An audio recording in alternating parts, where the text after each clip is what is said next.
day one of IWAM 2018, talking to a lot of the visiting professors and someone who's travelled all the way from Canada. Linda Nazar, nice to have you here, and I believe it's your second visit. It is indeed. I was here 4 years ago. And how do you see this summit changing in that time?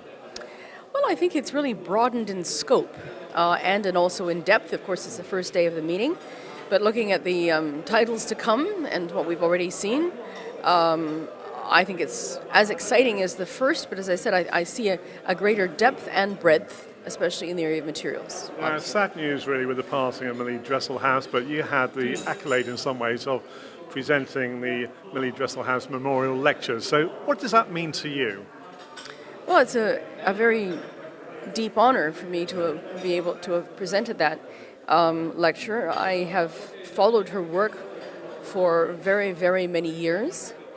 And I've always looked up to her as a leader in our field, not just in nanomaterials, but in many areas of carbon and energy. So it was, as I said, a real honor of me to provide this lecture in her honor. A lady who's known as the Queen of Carbon. So give us a quick overview for those people who have not been able to attend this event. What the key focus was of your memorial lecture?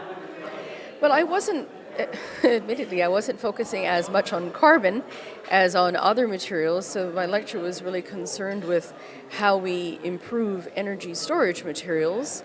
Carbon is certainly part of those, but I was trying to go beyond some of the carbon concepts to look at how we store electrons and ions in solids. Sure. And a lot of different applications from obviously automobiles through to robots, I suppose. Indeed, and one needs reliable and safe rechargeable energy storage for those applications, as well as very large-scale energy storage systems for systems such as wind and solar. So it really spans the gamut from the very small to the very large and things in between, and a lot of good fundamental science, as well as sort of some more applied things as well. And to finish off, we're talking at the 10th anniversary edition, you might say, of IWAM. How do you see this progressing?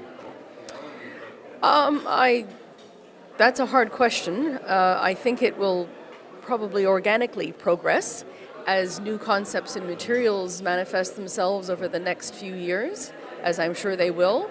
I think there will be an increasing emphasis on energy and probably in things such as desalination, which are important concepts moving forward. Desalination, very important for this part of the world. So on that note, I'd like to thank you very much for joining us. Thank you very much.